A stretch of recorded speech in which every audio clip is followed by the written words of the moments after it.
Hello everyone, welcome to the channel. If your PlayStation network is not working, you are seeing sign in errors or can't play online game, don't worry. In this video I will show you how to check if problems with PlayStation network your down device. First, open the downloader website and search for PlayStation Network.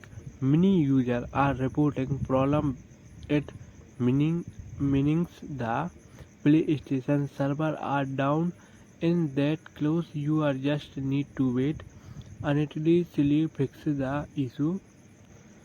If there no outage, reset your PlayStation and your Wi-Fi router.